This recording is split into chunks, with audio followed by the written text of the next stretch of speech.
तो बेटा जी last class में अपन पढ़ रहे थे, तो अपन ने क्वेश्चंस कर लिए थे, फर्स्ट ऑर्डर पढ़ लिया था। ये जो स्टेडी स्टेट अप्रोक्सीमेशन है, ये जेईई मेंस में नहीं आता ना, सिर्फ एडवांस में आता है, ठीक है। पर होता कैसे, उसे आपको सीखने को बहुत कुछ मिलेगा ना, खूब सारी कैलकुलेशन है। तो देखो स्टेडी स्टेट अप्रोक्सीमेशन क्या कहता है कि अभी तक तो आपने देखा, जब मैंने आपको कॉम्प्लेक्स रिएक्शन पढ़ाई थी तो आपको गिवन आता था कि कौन सी स्टेप स्लो है, कौन सी स्टेप है फास्ट है, लिखा आता था कि नहीं आता था। अब अगर मान लो वो लिखा ना है तो कौन सी स्टेप स्लो है, कौन सी फास्ट है, उसके लिए लगता है स्टेडी स्टेट अप्रोक्सीमेशन कंस्टेंट। देखो अगर मैं किसी रिएक्शन की बात करूं, तो किसी रिएक्शन में जो रिएक्टेंट है वो पहले अगर मान लो उसमें इंटरमीडिएट बनता है, कॉम्प्लेक्स रिएक्शन की बात कर रहा हूं, इंटरमीडिएट बनता है, और ये फिर इंटरमीडिएट किस में जाता है बेटा, प्रोडक्ट में। तो शुरुआत में आप देखोगे जैसे रिएक्शन शुरू करोगे तो रिएक्टेंट भाग के इंटरमीडिएट में जा रहा होगा, तो क्या इंटरमीडिएट की फॉर्मेशन की रेट बढ़ेगी बेटा, मतलब कंसंट्रेशन ऑफ इंटरमीडिएट बढ़ेगी कि नहीं बढ़ेगा। फिर इंटरमीडिएट प्रोडक्ट में जाना शुरू कर देगा। तो जिस स्पीड से रिएक्टेंट इंटरमीडिएट में जा रहा है उसी स्पीड से फिर इंटरमीडिएट किस में जाने लग जाएगा, प्रोडक्ट में। तो क्या इंटरमीडिएट की कंसंट्रेशन कांस्टेंट हो जाएगी कि नहीं हो जाएगी, बोलो भाई। जैसे जितना ये बन रहा है उसी हिसाब से प्रोडक्ट में जा रहा है, पीछे से बन रहा है आगे जा रहा है, तो इंटरमीडिएट तो बनना बंद हो गया एक तरह से। ऐसा नहीं बनना बंद हो गया, वो बन रहा है, लेकिन जितना बन रहा है उतना वो किस में चला जाता है बेटा, प्रोडक्ट में। तो ऑल ओवर क्या इफेक्ट आएगा कि सर ऑल ओवर तो हमें क्या दिखेगा कि इंटरमीडिएट की कंसंट्रेशन कांस्टेंट है, तो आपको ड्यूरिंग द रिएक्शन इंटरमीडिएट की कंसंट्रेशन क्या दिखेगी बेटा, कांस्टेंट दिखेगी। जब रिएक्टेंट खत्म हो जाएगा तो ऐसा थोड़ी रिएक्शन खत्म हो गई, उसी वक्त इंटरमीडिएट तो बना पड़ा है, अब वो बचा हुआ इंटरमीडिएट किसमें चला जाएगा, उस वक्त आपको इंटरमीडिएट की कंसंट्रेशन घटती हुई दिखेगी। तो जो नेट अगर मैं बात करूं ड्यूरिंग द रिएक्शन, शुरुआत और एंड तो बहुत फास्ट होती है। अगर मैं बीच की बात करूं ड्यूरिंग द रिएक्शन, क्या इंटरमीडिएट की कंसंट्रेशन में कोई चेंज हो रहा है, और अगर कंसंट्रेशन में कोई चेंज नहीं आ रहा तो उसकी रेट ऑफ रिएक्शन क्या आएगी, constant. Change in rate of reaction क्या आएगी बेटा, कांस्टेंट। आ रही बात समझ। तो इसका मतलब क्या है बेटा, अगर कंसंट्रेशन कांस्टेंट है तो रेट ऑफ रिएक्शन क्या आएगी इंटरमीडिएट की, जीरो। रेट ऑफ रिएक्शन क्या है, चेंज इन कंसंट्रेशन, वो तो हो ही नहीं रही। तो अपन ने क्या कहा कि during the reaction maximum time concentration of intermediate is a constant, rate of formation of intermediate is equal to rate of a consumption of a intermediate. जिस स्पीड से ये बन रहा है उसी स्पीड से ये कंज्यूम हो रहा है बेटा, क्लियर है। कंजम्पशन स्पीड दोनों बराबर है, फॉर्मेशन और कंजम्पशन बराबर है। तो यहीं से अपन यूज करते हैं स्टेडी स्टेट अप्रोक्सीमेशन। अपन क्या कहते हैं बेटा, इंटरमीडिएट की जो रेट है उसको जीरो कर देते हैं। क्या कर देते हैं बेटा, जीरो। अब देखो स्टेडी स्टेट अप्रोक्सीमेशन यूज कैसे करते हैं। जैसे अपने पास में ये लिखा हुआ है बेटा कि 2O3 है वो कन्वर्ट होता है 3O2 में, किसमें होता है बेटा, 3O2 में, क्लियर है। अब ध्यान समझो कि O3 है, रिएक्शन ऐसे लिखी आएगी बेटा K1 K2 K3, ऐसे 3 स्टेप में लिखी आई है। हमारी भाषा में पूरा लिखा आएगा ऐसे तुम्हारे सामने कि 2O3 है वो किसमें कन्वर्ट हुआ है, 3O2 में, K1 K2 K3, और हमें बताया इन्हीं कौन सा रेट क्या है, स्लो है, कौन सा फास्ट है। बोलो कोई दिक्कत है। अब हमसे पूछेगा क्या, ध्यान से देखो बेटा, एक सेकेंड।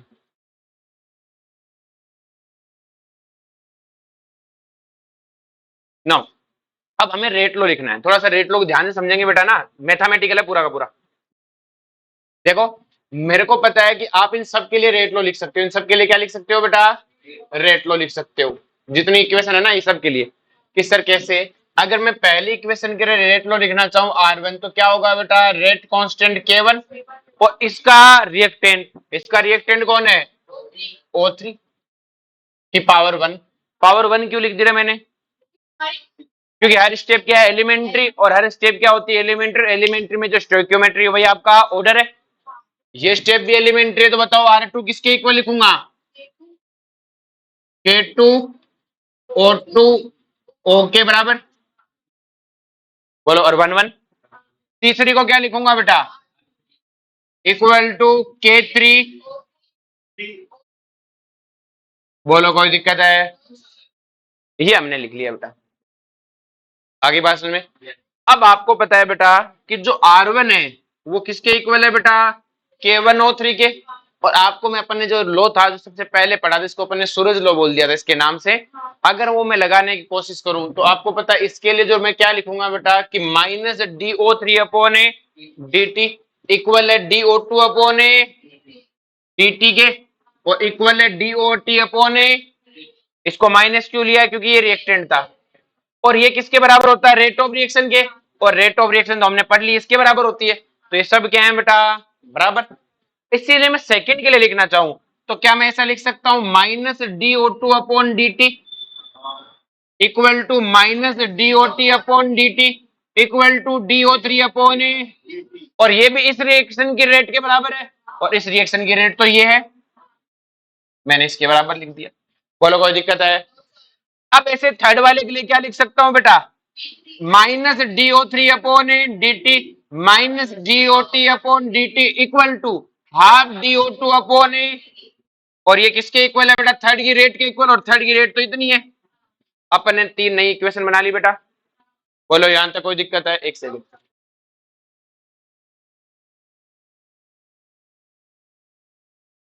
क्लियर है। अब नेक्स्ट देखो ध्यान से, यहां तक क्लियर है ना। अब अपन ने क्या किया, ध्यान समझो कि जो पहली इक्वेशन है बेटा, मैं चाहता हूं मुझे minus DO3 upon D T निकालना है। ये रहा माइनस DO3 अपॉन ए। तो देखो इस इक्वेशन में अब जितना देखो सारा हो तो एक ही जगह रहे, तो मैं सारा नेट लाऊंगा।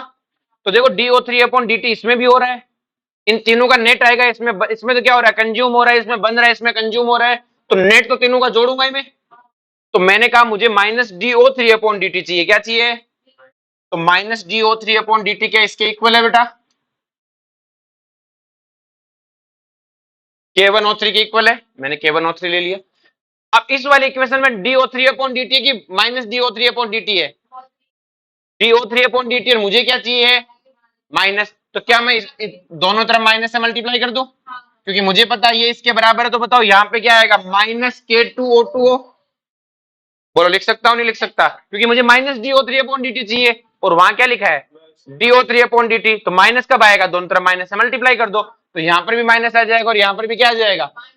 तो मैंने माइनस ले लिए। क्लियर, मैं सब जोड़ रहा हूँ, जितने हैं सबको जोड़ रहा हूँ। अब इस रिएक्शन में क्या दिया है, माइनस ही दिए, और मुझे माइनस ही चाहिए। तो अब ये किसके बराबर है, इसके बराबर। तो देखो इससे DO3 अपॉन डी टी इससे लिया और इससे लिया, और तीनों को क्या कर दिया, ये net DO3 upon D t आ गया, क्योंकि एक जगह O3 थोड़ी यूज हो रहा है, अलग अलग रिएक्शन में हो रहा है। तो ये नेट क्या आ गया, माइनस DO3 अपॉन ए। अब अपने को चाहिए DO2 अपॉन डी टी, क्या चाहिए, तो DO2 अपॉन डी टी इसमें अपने को प्लस में ही चाहिए, तो सीधा K1O3।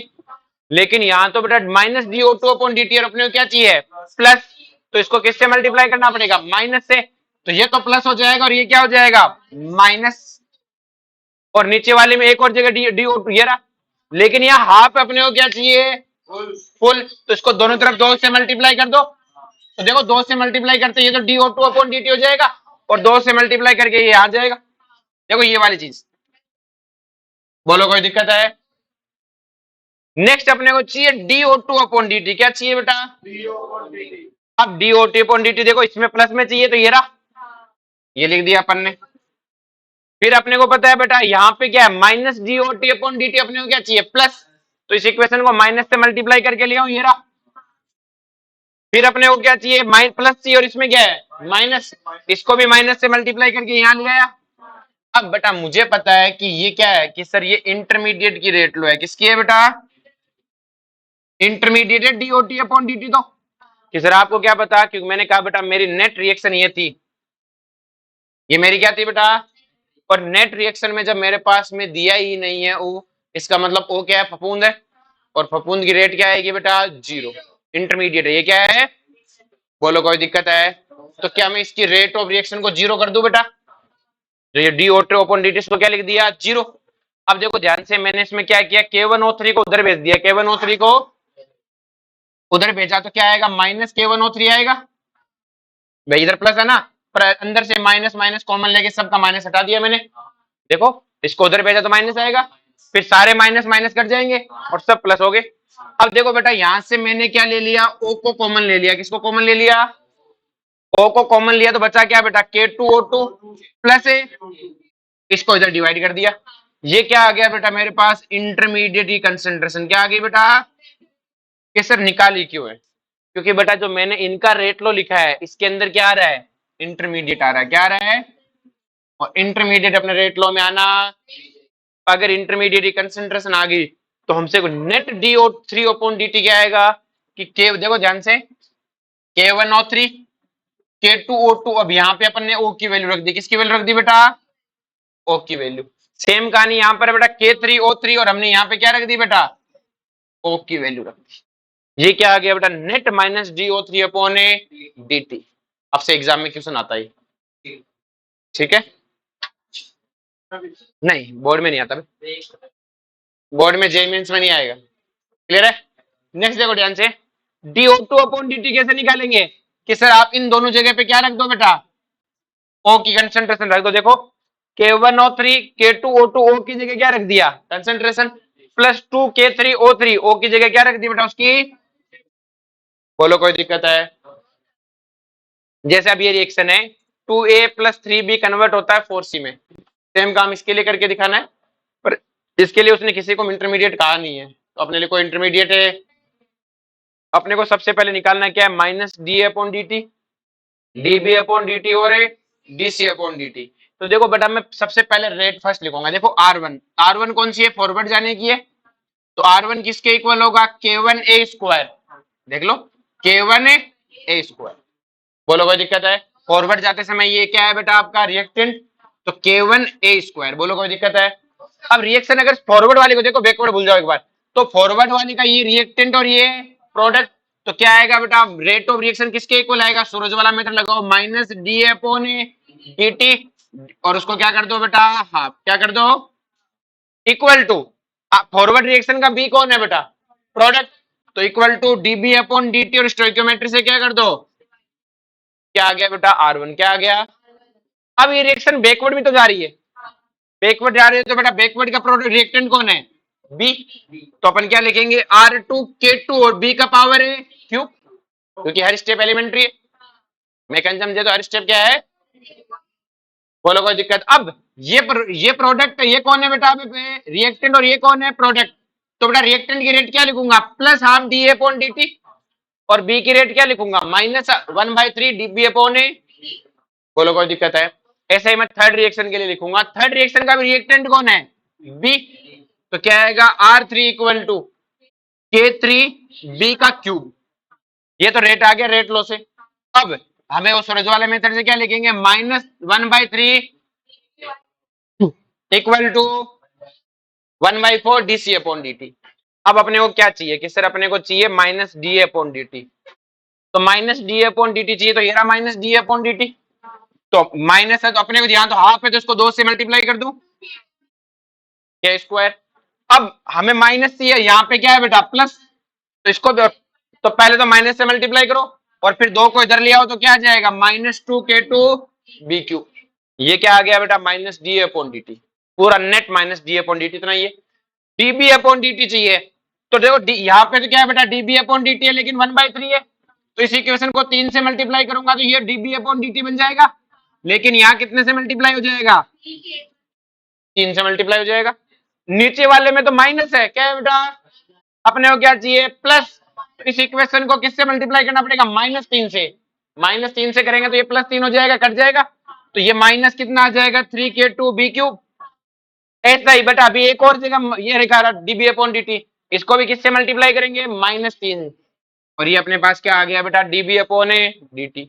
ऐसा ही बेटा अपने को dC/dt चाहिए, तो dC/dt तो एक ही जगह है, लेकिन अपने को चाहिए dC/dt, यहाँ क्या है 1/4, तो इस इक्वेशन को 4 से मल्टीप्लाई करो तो ये 4K3 हो जाएगा, बोलो कोई दिक्कत है, यहां तक समझ में आया बेटा, पक्का, आसान है। चलो जी, अब ये सारी चीजें अपन ने इसलिए सीखी है क्योंकि अपने अगले रिएक्शन को पढ़ना चाहते हैं। ये रिएक्शन है बेटा पैरेलल और साइड रिएक्शन। आज अपन ये पैरेलल और साइड रिएक्शन पढ़ेंगे, कल सीरीज और सीक्वेंस पढ़ेंगे, चैप्टर खत्म हो जाएगा। अब जो बेटा पैरेलल और साइड रिएक्शन क्या होती है, ध्यान से समझो कि एक रिएक्टेंट है और 2 में कन्वर्ट हो रहा है, बी में और सी में। एक रिएक्टेंट ए है जो कि बी में टूट रहा है और सी में एक साथ टूट रहा है, इससे बोलते हैं पैरेलल, मतलब इससे इसमें भी जा रहा है और देखो आपने जो रिएक्शन पढ़ी कि ए कन्वर्ट हुआ बी प्लस सी में, ये पैरेलल रिएक्शन नहीं है, तो नॉर्मल रिएक्शन है। ए जा रहा है बी और सी में एक साथ, अब वो बी में अलग स्पीड से जा रहा है, सी में, तो 2 अलग अलग पैरेलल रिएक्शन चलाई, इसलिए से क्या बोलते हैं बेटा पैरेलल रिएक्शन। अब जो पहला रिएक्शन की खासियत ध्यान समझना, मैंने कहा टाइम टी इक्वल टू 0 पे ये भाई साहब ए थे, कितने थे? अब ए में से अपन ने कहा कि time T equal to T1 पे इसमें से एक्स अमाउंट गया, कितना अमाउंट गया? एक्स अमाउंट गया। हमारी बात में इसको अपन एक एग्जांपल समझते हैं कि अपन ने कहा कि अपने पास 100 रुपए थे, कितने रुपए थे बेटा? 100 रुपए। ये बेटा अपने पास सिद्धार्थ और ये कौन है? हर्ष। क्लियर? अपने पास 100 रुपए थे, इन 100 में से अपन ने बेटा क्या किया? 40 रुपए यूज कर लिए। कितने यूज कर लिए? अब 40 रुपए यूज कर लिए तो अपन ने थोड़ी 40 रुपए सिद्धार्थ को दे दिए, या 40 रुपए, इन 40 में से कुछ अमाउंट सिद्धार्थ को दिया। कुछ अमाउंट क्या दिया?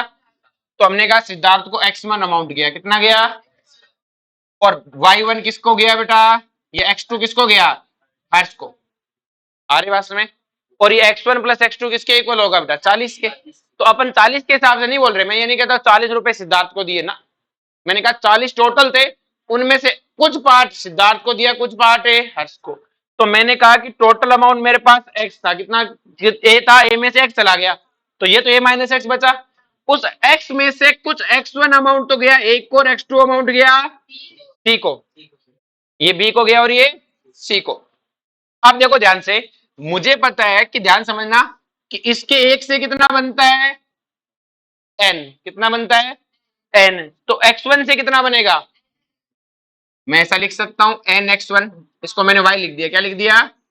y। बोलो कोई दिक्कत है? इसी तरह उसने कहा कि टोटल x में से कुछ x2 अमाउंट c को गया, तो एक से कितना बनता है? m। तो x2 से कितना बनेगा? बोलो कोई दिक्कत है? तो मैंने कहा इसका टोटल अमाउंट क्या? nx1 किसके इक्वल है? y nx1 के। तो मुझे यह एक बात बताओ, x1 कितना आएगा बेटा? y बाई n के। यहां बेटा कितना है? z mx2, तो x2 कितना आएगा? z by m। बोलो कोई दिक्कत है? और मुझे पता है x1 प्लस x2 का सम कितना है? x। तो x किसके इक्वल आएगा बेटा? y upon m plus z upon m। Amount जो ये बने कि सर nx1 बना लिया तो y क्यों लिख रहे हो? अब देखो ये क्वेश्चन ऐसे आता है, वो कहता है ये बना 40 और ये बना 50, तो बताओ इसके कितना गया? तो आपको कुछ नहीं करना है, इसका मतलब 40 और 50 क्या है? y और z। आपको क्या करना है? इसका स्टोइकियोमेट्री का डिवाइड करो, इसमें इसके स्टोइकियोमेट्री का डिवाइड करो, और दोनों का सम किसके इक्वल है? x के। ये समझाने के लिए, क्योंकि वो हमें x1 नहीं देता, वो हमें क्या देता है? y और z। आ रही बात में? हमें एग्जामिनर क्वेश्चन में क्या देता है कि इसका 40 बना, इसका 50 बना, तो बताओ इसका कितना गया? तो आप कैसे निकालोगे? जो अमाउंट दे रहा है उसमें इसके स्टोइकियोमेट्री का डिवाइड करो, इसमें जो अमाउंट दे रहा है उसमें इसके स्टोइकियोमेट्री का डिवाइड करो, और उन दोनों का सम किसके इक्वल है? तो x किसके इक्वल है? इसके अमाउंट डिवाइडेड बाय इसका स्टोइकियोमेट्री, इसका अमाउंट अपॉन है का सम। दोबारा सुन लो, मैंने कहा इसका कुछ x अमाउंट गया, उस x में से कुछ x1 इसको जा रहा है, कुछ x2 इसको जा रहा है, तो x1 एक से n बनता है तो x1 से nx1, एक से m बनता है तो x से nx2, उस nx1 को मैंने y बोल दिया, nx2 को क्या बोल, mx2 को क्या बोल दिया? z। तो x1 कितना आया? y अपॉन n, और ये कितना है बेटा? z अपॉन a, और दोनों का सम कितना है बेटा? x। आगे बात समझ में? अब ये तो कोई रिएक्शन नहीं, तो समझाना था पहले रिएक्शन को, अब रिएक्शन शुरू होती है, ये क्वेश्चन है। x1 नहीं दिया उसने, nx1 दिया, हमें क्वेश्चन में क्या दिया आता है? nx1। आ रही बात में? भाई y क्या है? nx1, जो हमें ये अमाउंट देगा, ये x1 थोड़ी दे रहा है, वो nx1 दे रहा है। क्या दे रहा है? यहां से तो x1 ही गया था ना, यहां बना nx1। तो अब क्वेश्चन क्या आता है? ध्यान सुनो, ऐसे आता है, कैलकुलेट इफेक्टिव रेट कांस्टेंट। क्या निकालने को कहता है? Effective activation energy, concentration of ABC in term of time, calculate concentration ratio of B and C, percentage B and C, and also calculate effective half life। इतने question बनते हैं। Clear है? कोई एक पूछेगा, कोई एक पूछेगा। क्लियर है? इस क्वेश्चन को समझते हैं अपन, बहुत आसान है, बस बहुत सारी मैथ और कुछ नहीं है। क्लियर है? अब जो ध्यान से, ये ए, ये बी और सी में टूटा, अपन पहले स्टोइकियोमेट्री 1 1 लेके कर रहे हैं। कितना लेके कर रहे हैं? 1 1। मैंने शुरुआत में कहा इसकी स्टोइकियोमेट्री 1 है, इसको भी 1 है, आगे एनएम ले लेंगे। ठीक है? हमने कहा कि टाइम टी इक्वल टू 0 पे ये ए था, इसके टाइम t1 पे इसमें से x गया, तो इसका कितना बना? y और a। आपको पता है y किसके इक्वल है? y किसके इक्वल है बेटा? nx1 के n कितना है 1, तो 1x1 और ये क्या हो जाएगा 1x2। क्लियर है? तो मैं सीधा ही बोल दूंगा y प्लस जेड का सम किसके इक्वल है बेटा? x के। अब ध्यान से समझो, मैं पहली रिएक्शन का रेट लिखना चाहता हूं जो अभी सिखाया था वही है। बताओ R1 किसके इक्वल आएगा? K1 A के इक्वल आएगा क्योंकि रिएक्टेंट तो यही है। अब इस रिएक्शन में ये रिएक्टेंट तो सूरज वाला मेथड लगाएंगे, minus D upon A D T equal to dB upon a. बोलो कोई दिक्कत है? क्योंकि ये रिएक्टेंट था और ये प्रोडक्ट था, और नेट रेट ऑफ रिएक्शन तो ये भाई, ये तो रेट लो कहता है, रेट ऑफ रिएक्शन ये, और सूरज वाला लो क्या कहता है कि R1 क्या है minus D upon D T equal to dB upon A D T. बोलो कोई दिक्कत है? नीचे वाले रिएक्शन को देखो, R2 क्या कहता है रेट ऑफ रिएक्शन, रेट लो क्या कहता है K2, और इसका भी रिएक्टेंट यही है, तो अपन क्या लिखेंगे K2A। अब ध्यान से, इसका रिएक्टेंट कौन है A, तो अपन क्या लिखेंगे minus D upon D T equal to d c upon a. बोलो कोई दिक्कत है? नेक्स्ट देखो, मुझे पता है रेट ऑफ रिएक्शन किसके इक्वल है बेटा? Minus D upon D t के इक्वल है। नेट रिएक्शन इसे, यही तो रिएक्टेंट है मेरा, तो रेट ऑफ रिएक्शन क्या होता है minus D upon D T, और minus D upon D t किसके इक्वल है? देखो minus D upon D t क्या है K1A, और इसमें minus D upon D t क्या है K2A। दोनों को जोड़ दूंगा, दोनों में से एक कॉमन ले लूंगा, तो minus D upon D t क्या है K1 प्लस K2 की पावर है A, और A की पावर कितनी आई? और A की पावर 1, इसका मतलब कौन सा ऑर्डर हुआ? First order. कौन सा ऑर्डर हुआ? दोबारा सुनो, अपन ने ये तो सबको समझ में आ गया कैसे लिखा। मुझे रेट लो लिखना है, तो रेट लो में मुझे पता है रेट लो क्या होता है रेट ऑफ रिएक्शन, और सूरज वाला लो लगाऊंगा तो A की पावर माइनस जी अपॉन डी टी, यही होगा रेट ऑफ रिएक्शन। अब माइनस जी अपॉन डी टी मैंने इन दोनों इक्वेशन से निकाला, कैसे कि सर माइनस जी अपॉन डी टी इसमें ये और इसमें ये दोनों को जोड़ दिया, और इनमें से एक कॉमन ले लिया, और एक कॉमन लेने के बाद A की पावर कितनी आई, इसका मतलब ये कौन सी ऑर्डर की रिएक्शन है? तो पैरेलल रिएक्शन किस ऑर्डर की होती है? फर्स्ट ऑर्डर की। किस ऑर्डर की है ये? अपन सिर्फ फर्स्ट ऑर्डर वाला पढ़ रहे हैं। अब बेटा मुझे पता है रेट ऑफ रिएक्शन क्या होता है बेटा के आर, ऐसा ही होता है, रेट लो यही तो था अपना। तो अगर मैं इस रेट लो को उससे कंपेयर करूं तो ये तो रेट ऑफ रिएक्शन है, ये ना रेट ऑफ रिएक्शन। तो कंसंट्रेशन के साथ जो मल्टीप्लाई होता है वो कौन होता है? रेट कांस्टेंट होता है। इसका मतलब K1 प्लस K2 क्या हो गया अपना नया कांस्टेंट, तो अपना हो गया K इफेक्टिव। क्या हो गया बेटा? K effective. तो K इफेक्टिव क्या हो गया K1 प्लस K2। भाई यही तो हुआ, रिएक्शन को देख के भाई कंपेयर करो कि यहाँ जो कंसंट्रेशन के आगे मल्टीप्लाई होता है वो रेट कांस्टेंट, तो यहाँ तो K1 प्लस K2 है, इसका मतलब रेट कांस्टेंट क्या होते हैं बेटा? सीधे जुड़ते हैं, रेट कांस्टेंट है। बोलो कोई दिक्कत है? अगर यहाँ तीन रिएक्शन होती पैरेलल में तो K1 plus K2 plus K3, और चार होती तो आगे समझ में। अब ये आ गया K इफेक्टिव, क्या आ गया? अब हमें निकालना है T effective half, T effective half life. आपको पता है T effective first order reaction का क्या होता है 0.693 अपॉन K, तो यहाँ K की जगह क्या यूज करेंगे, और K इफेक्टिव कितना है K1 प्लस K2। अब देखो ध्यान से कि K1 क्या है पहली रिएक्शन का रेट कांस्टेंट, और पहली रिएक्शन का T आप क्या होगा 0.693 T1 आप, भाई पहली रिएक्शन का T आप लिखोगे, भाई इसके लिए T आप तो इतना ही है। K2 क्या है बेटा दूसरी रिएक्शन का रेट कांस्टेंट, और दूसरी रिएक्शन का रेट कांस्टेंट क्या आएगा बेटा 0.693 T2 हाफ, मतलब सेकंड रिएक्शन का हाफ लाइफ 0.693 से 0.693 कट जाएगा, तो क्या आ जाएगा 1 upon T half plus 1 upon T2 half, किसके इक्वल है बेटा T इफेक्टिव के। अब देखो मैंने क्या किया, ध्यान समझो, एक बार के लिए इसको ऐसे समझो कि मैंने कहा देखो ध्यान से कि कोई A है वो इक्वल है बेटा 1 अपॉन बी के, किसके इक्वल है 1 अपॉन बी के, या फिर मान लेते हैं वो इक्वल है बेटा 1 अपॉन सी के, से 1 अपॉन सी के। बोलो कोई दिक्कत है? अब ध्यान समझना, इस 1 अपॉन सी को मैं बी मान लेता हूँ, सॉरी बात मत कर, 1 अपॉन सी को मैं बी मान लेता हूँ, तो बी किसके इक्वल है बेटा? कोई दिक्कत है?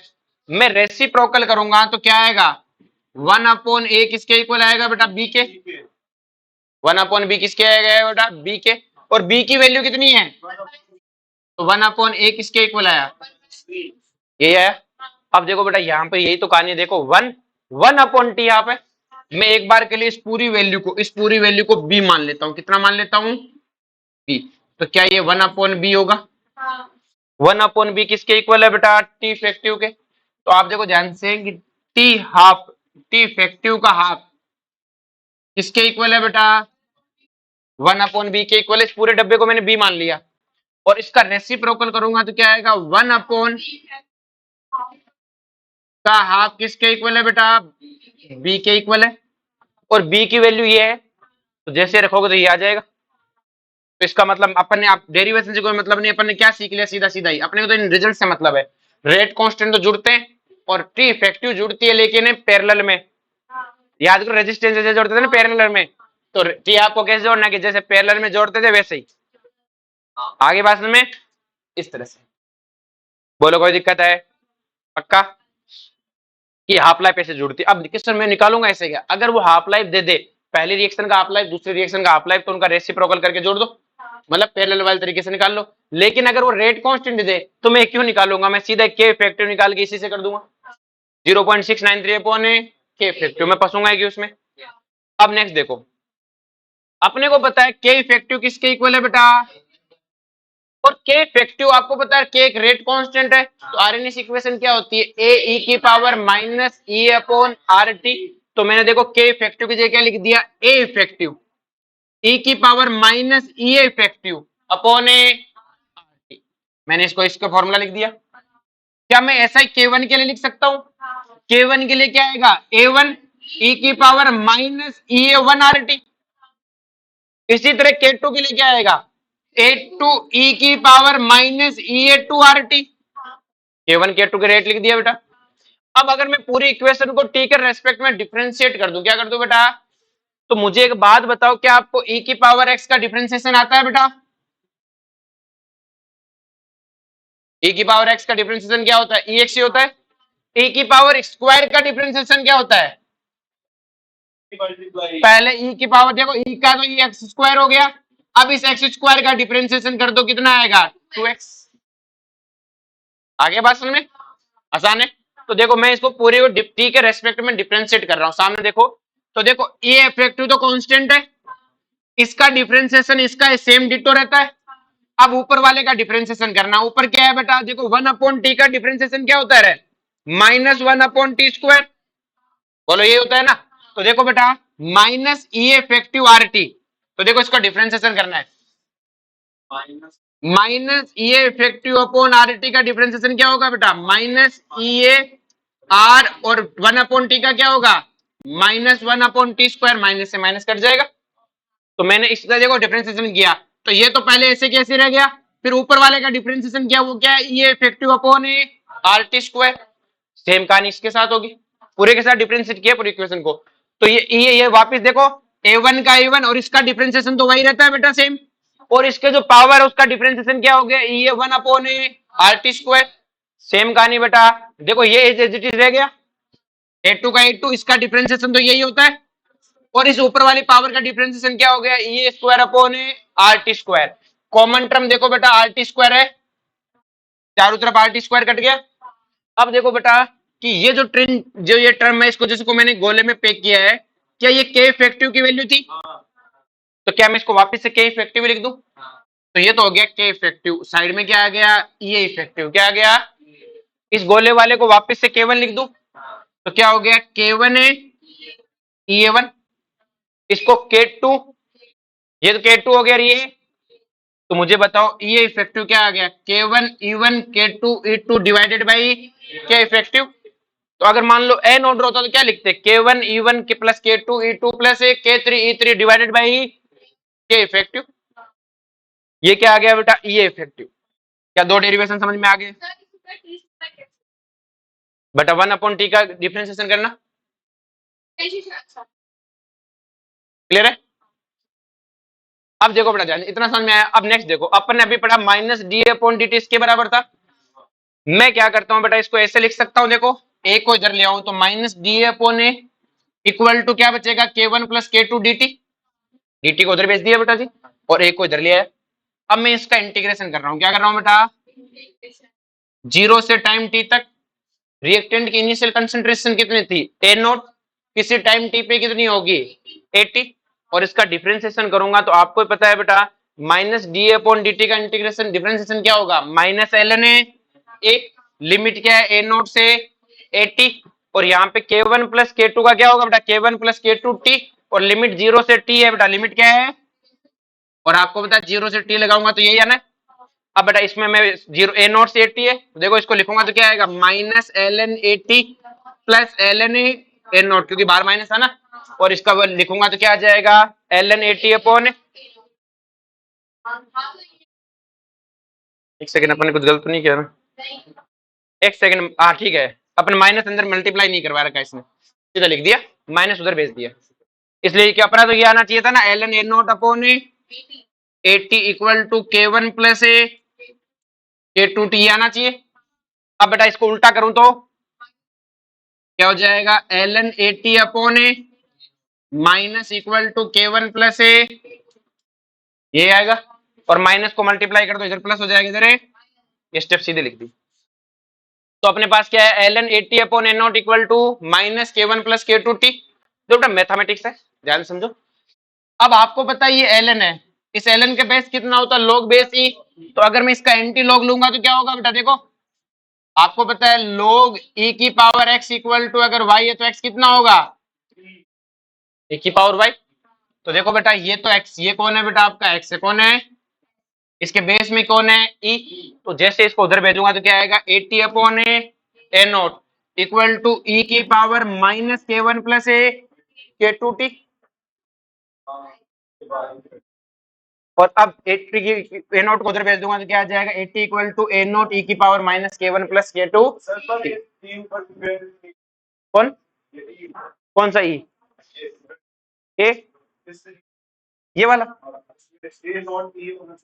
ए नोट मल्टीप्लाई में ही है, पावर में नहीं है, मल्टीप्लाई में ही है एन नोट के, एन नोट के क्या है मल्टीप्लाई में, क्लियर है। अब देखो ये फॉर्मूला पहले पढ़ के आए थे, देखो याद करो आपने पढ़ा था n t equal to n naught e की पावर माइनस के टी, पढ़ाया था फर्स्ट ऑर्डर में, वही तो है।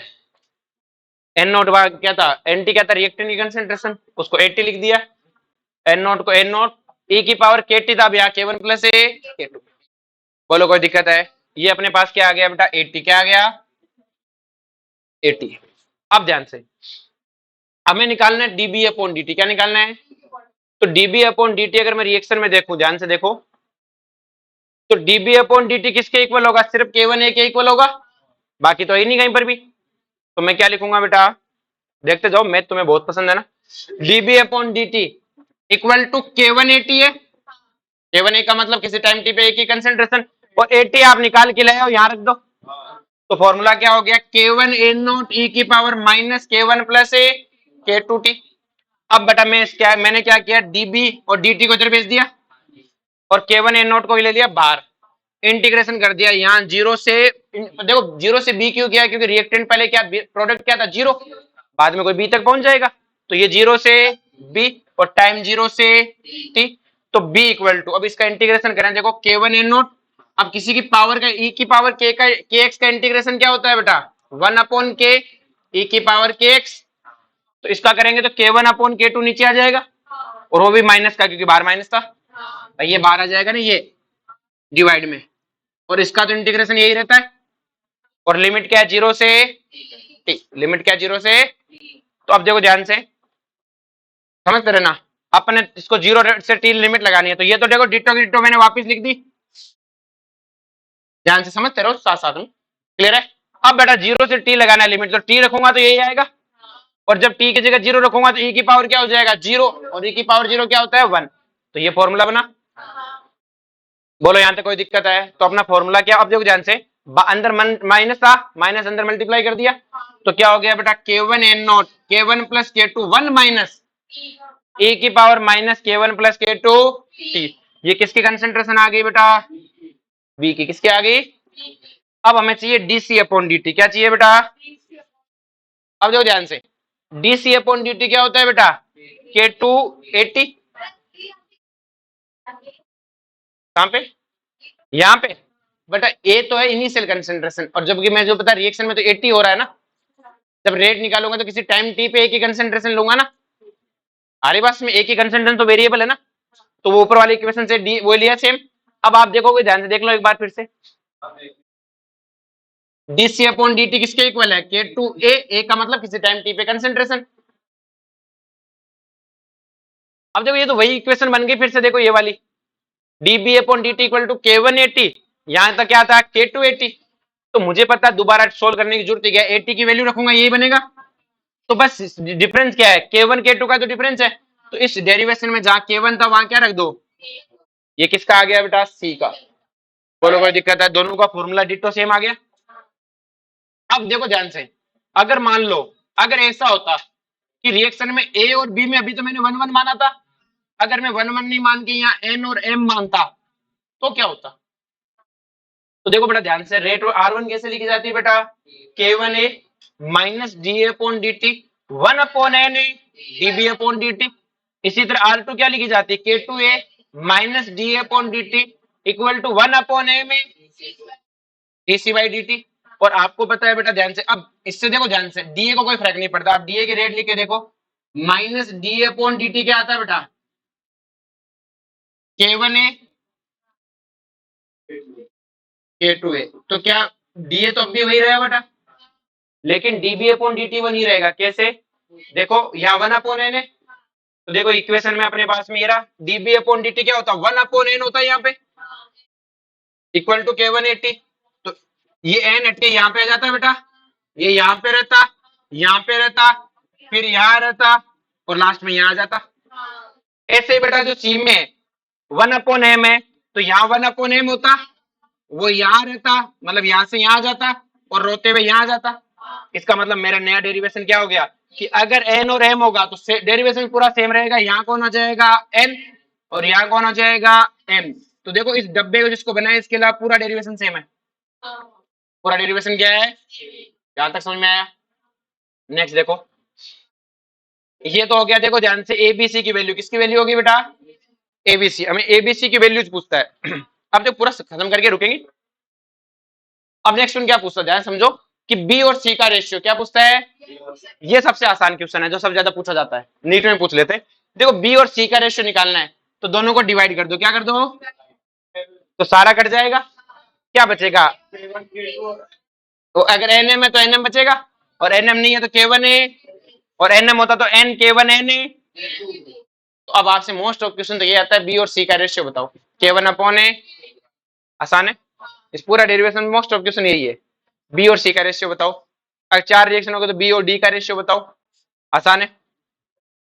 नेक्स्ट क्वेश्चन क्या है बेटा, हमसे परसेंटेज बी और सी पूछा, देखो ध्यान से, क्या मैं इसको इस इक्वेशन को ऐसे लिख सकता हूँ, बी अपॉन सी में दोनों तरफ प्लस वन जोड़ दूं, अगर प्लस वन जोड़ूंगा तो यहाँ क्या हो जाएगा बेटा, बी प्लस सी अपॉन सी, और यहाँ क्या हो जाएगा के वन प्लस के टू। अब मैं इसको रेसिप्रोकल कर दूं तो क्या आ जाएगा, c upon b plus c equal to के वन प्लस के टू, और दोनों तरफ 100 से मल्टीप्लाई कर दो। तो देखो बेटा बी प्लस सी क्या है, टोटल अमाउंट, और सी क्या है, सी का अमाउंट, तो सी का amount upon total amount into 100 क्या होगा बेटा, परसेंटेज सी होगा कि नहीं होगा। तो परसेंटेज सी क्या आ गया बेटा अपने पास में, इसको मैं परसेंटेज सी बोल दूं, तो परसेंटेज सी किसके इक्वल आ गया, के टू अपॉन के one plus k two into 100। बोलो कोई दिक्कत है। तो अपन ने क्या सीख लिया कि सिर्फ परसेंटेज सी निकालना है, तो के टू अपॉन के वन प्लस के टू, और परसेंटेज बी बताओ बेटा सीधा ही, के टू की जगह क्या आ जाएगा, के one plus k two into 100, मतलब जिसका निकालना है उसका rate constant divided by total rate constant. आगे बात समझ में, कोई दिक्कत यहां तक। अब नेक्स्ट देखो, ये समझ में आ गया, ये डिराइव नहीं करना बेटा, ये सिर्फ समझना, ये सिर्फ है काम की चीज तो ये थी। अब देखो बेटा के टू क्या है, सेकंड रिएक्शन का रेट कांस्टेंट, और सेकंड रिएक्शन के रेट कांस्टेंट को ऐसे लिख सकता हूं 0.693 सेकंड रिएक्शन का टी आप, टी टू आप। के1 को क्या लिख सकता हूं, 0.693 फर्स्ट रिएक्शन का टी आप, और 0.693 सेकंड रिएक्शन का टी आप, ये आपस में कट जाएंगे। जब आप इसको सोल्व आउट करोगे तो क्या आएगा, फर्स्ट रिएक्शन का टी आप डिवाइडेड बाई टोटल टी आप, first reaction plus second reaction का टी आप। बोलो कोई दिक्कत है। तो देखो सी का निकालना है तो सी का नहीं बी का टी है 1, और डिवाइडेड बाई टोटल। आगे बात में, ये तो बी का बताओ बेटा क्या आएगा, टी टू आप divide by T one plus T two आप। ये डिराइव नहीं करना, बस ये रखना है, तो कभी भी डिराइव कर सकते हो ना, ये याद रखना है। और ये भी नहीं तुम तो ये याद रख लो, b upon c equal to के one upon a k two. अब देखो ध्यान से, अगर अपनी रिएक्शन होती ए इक्वल टू एन बी और ए, तो अपन बी अपॉन सी क्या आता बेटा, एन के वन अपॉन ए, परसेंटेज बी क्या आता, एन के वन अपॉन एन के वन प्लस ए एम के टू। क्लियर है? जैसे हाँ बेटा, हम्म, अरे बट इसमें टी वन आप है सी वाले में, कैलकुलेशन कर, क्या करे कैलकुलेशन कर। अरे मैं समझ गया रे बावड़े कि यहाँ टी वन क्यों है, ये तो पूछ रहा है। ये कट जाएंगे, इसका एलसीएम लेके काट, इसका एलसीएम लेगा तो क्या आएगा, टी वन टी टू, ऊपर जाएगा टी टू से टी टू कट जाएगा। अब देखो ध्यान से, अपने को ऐसे लिख दे 2a से 5b और 3c, तो क्या इसके लिए बताओ, तो अपने को ये तो सिखाया नहीं मैंने, तो आप टेंशन क्यों लेते हो, पूरे इक्वेशन को 2 से डिवाइड कर दो, a 5/2 3/2, तो b और c क्या होगा बेटा 5/2 k1,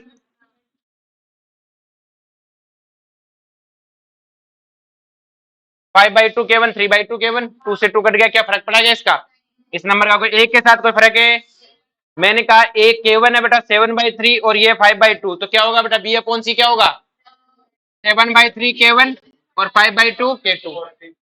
अब जैसे एक क्वेश्चन अपने पास बेटा कि एक रिएक्शन ए जो टूटता है A1 A2 A3 A4 AN में, एक साथ कितनी रिएक्शन हो रही है, n रिएक्शन, पहले की रेट कांस्टेंट है K1, दूसरे का 4K, फिर 9K, फिर 16K, फिर n स्क्वायर के, मतलब स्क्वायर में बढ़ रहा है, और साथ में कह रहा है कि पहले की एक्टिवेशन एनर्जी E है, दूसरे की 2E 3E 4E Ne, पांचवे की क्या होगी 5E। क्वेश्चन क्या है, सबसे पहले K इफेक्टिव निकालो, फिर E इफेक्टिव निकालो, फिर टी इफेक्टिव निकालो, फिर परसेंटेज ऑफ A1 निकालो, और उसके बाद A2 अपॉन A1 निकालो। तो A2 अपॉन A1 तो बहुत आसान है, क्या करना है 4K अपॉन K, A2 का अपॉन A1 का, तो 4K अपॉन K1, अगर मैं A4 अपॉन A3 निकालता तो 16K अपॉन 9K। तो ये क्वेश्चन सबसे ज्यादा पूछे जाने वाला है, तो क्लियर हो गया। K इफेक्टिव भी कोई मुश्किल काम थोड़ी है, सारे K को जोड़ दो, तो K इफेक्टिव क्या होगा, K plus 4K plus 9K plus 16K equal to KN square, सब में से K कॉमन ले लो तो क्या आएगा 1 plus 4 plus 16 plus 9 square, natural number पहले n नंबर का नेचुरल नंबर का सम कितना होता है मैथ वालों, n into n plus 1 2n plus 1 divide by 6। बाय वाले ध्यान रखेंगे, इस चीज का नंबर का मतलब ये होता है इंटू K, ये क्या आ गया K इफेक्टिव, क्या आ गया बेटा। नेक्स्ट पूछा टी ऑफ इफेक्टिव, क्या पूछा है, फॉर्मूला नहीं देगा टी इफेक्टिव का 0.693 अपॉन के इफेक्टिव, के इफेक्टिव का फॉर्मूला रख दो यहाँ पे, तो क्या आ जाएगा नीचे n into n plus 1 2n plus 1 के, और नीचे जो 6 था वो कहां चला गया, कहानी खत्म। अरे नीचे रखूंगा ना के इफेक्टिव को, ये इफेक्टिव क्या बताया था रे, K1 E1 K2 E2 K3 E3 divided by के इफेक्टिव, यही बात हुई थी। तो देखो बेटा K1 कितना है K, E1 कितना है E, K2 कितना है बेटा 4K, देखो यहाँ पे देख लो ना, इन दोनों का मल्टीप्लाई के, इन दोनों का कितना होगा 8, इन दोनों का 27, इन दोनों का 64 और लास्ट वाले का n क्यूब। तो अपने को पता है K1 E1, K1 E1 value रखूंगा, तो K1 E1 का मल्टीप्लाई क्या होगा के, K2 E2 के मल्टीप्लाई रखूंगा तो क्या आएगा 8K, यहाँ पे कितना आएगा 27K, यहाँ पे डिवाइडेड बाई, बोलो कोई दिक्कत है। अब आपको पता देखो इनमें से अगर मैं के ई को कॉमन ले लूं तो क्या आएगा 1 प्लस 8 प्लस 27 प्लस 64 और n क्यूब, तो के ई से अब देखो ध्यान से, ये क्या पहले क्या हो गया बेटा n नंबर का क्यूब, और पहले n नंबर के क्यूब का सम क्या होता है n into n plus 1 divide by 2 का, बोलो कोई दिक्कत है।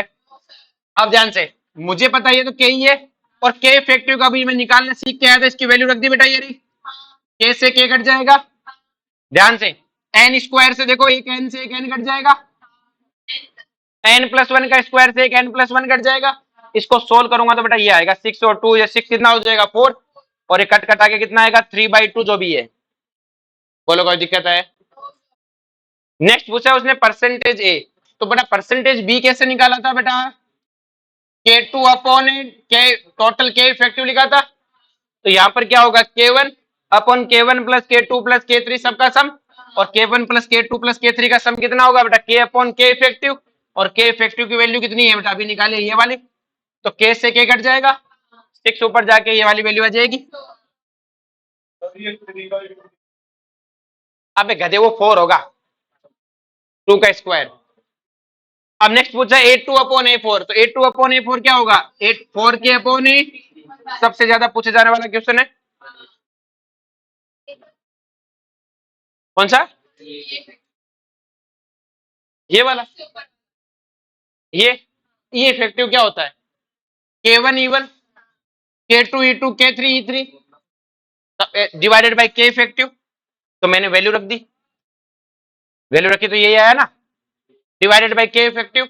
अब तुझे पता है बेटा इनमें से मैंने के ई कॉमन ले लिया, तो क्या है पहले n नंबर का सम, पहले n नंबर के क्यूब का सम, उसकी वैल्यू रख दी और सोल्व कर दी।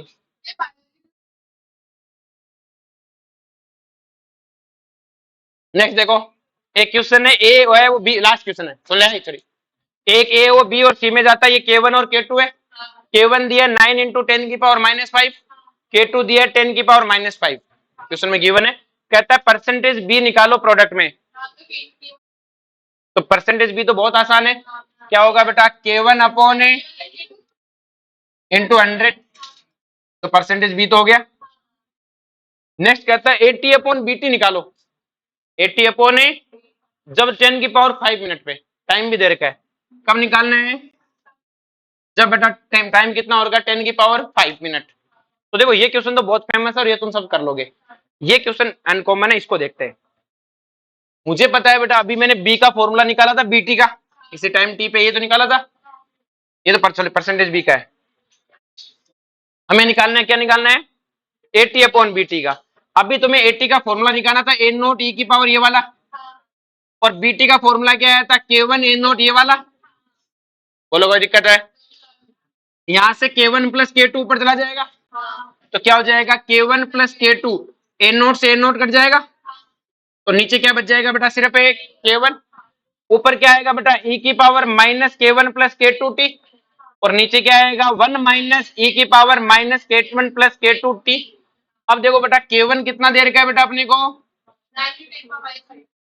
9 इंटू 10 की पावर -5, तो बेटा K इफेक्टिव कितना आएगा K1 प्लस K2, तो कितना है बेटा 9 इंटू 10 की पावर -5 प्लस 10 की पावर -5, तो कितना हो जाएगा 10 इंटू 10 की पावर -5, ये क्या है K इफेक्टिव है, वैल्यू पुट करो, तो K1 प्लस K2 की वैल्यू क्या है बेटा 10 इंटू 10 की पावर -5, टाइम कितना दिया हुआ है 10 की पावर है 5। इसी तरह से नीचे भी बेटा K1 प्लस K2 की वैल्यू पुट करो, ये 1 माइनस है सीधा मत काट देना, तो ये क्या रखी बेटा अपन ने K की वैल्यू रखी, साथ में किसकी वैल्यू रखी टाइम की वैल्यू। अब देखो 10 की पावर 5 मल्टीप्लाई होगा तो ये कितना हो जाएगा -5 प्लस 5 कितना हो जाएगा 0, और e की पावर क्या हो जाएगा ऊपर है -10, बोलो कोई दिक्कत है 0 होगा तो बन होगा,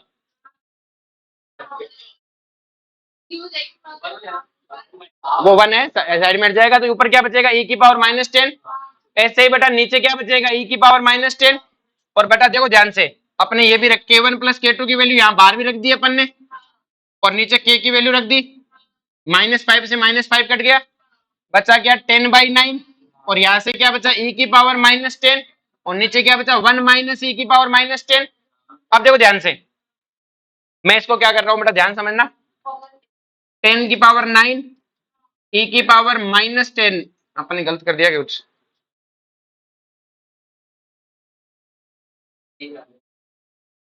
कुछ गलत लिख दिया, एक मिनट देखने दो, इसने गलत लिख दिया कहीं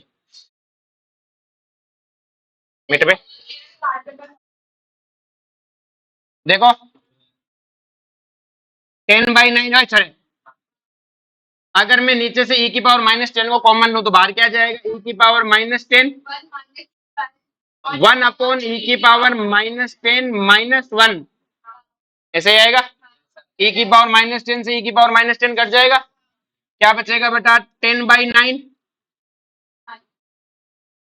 1 अपॉन -10 -1, इस नीचे एलसीएम लो क्या आएगा 10/9, 1 माइनस e की पावर -10, और अपॉन ई की पावर माइनस ए, और ई की पावर -10 ऊपर जाएगा तो क्या हो जाएगा +10, और ये क्या हो जाएगा 1 अपॉन ई की पावर ए 10, ये माइनस है ना बेटा, तो ये 1 अपॉन हो जाएगा। तो ये था बेटा आपका पैरेलल रिएक्शन। तो देखो इसमें जो पढ़ाने को तो सारा पढ़ाया अपन ने, मोस्ट ऑफ क्वेश्चन जो बनता है वो बी को सी का रेशियो है। के इफेक्टिव है, ये इफेक्टिव हो तो आसान है, टी इफेक्टिव है, जो हार्ड क्वेश्चन है वो बीटी अपॉन एटी है। एडवांस में अगर तुम्हारी किस्मत बुरी हुई तो ही आएगा। हाँ अच्छा नंबर बहुत क्वेश्चन नंबर का होगा, पैराग्राफ आएगा पूरा 15-16 नंबर दे के जाएगा। ठीक है, एक क्वेश्चन थोड़ी पूछेगा, फिर वो सारे पूछेगा। ये मॉडरेट लेवल से, हाँ अरे एडवांस में सारे मॉडरेट ही होते हैं, मॉडरेट से ऊपर ही आते हैं। क्लियर है? तो ये बेटा आपकी पैरेलल रिएक्शन थी। बायो वाले मस्त रहो, कोई टेंशन नहीं है, तुम्हें तो ऐसे पढ़ा दिया।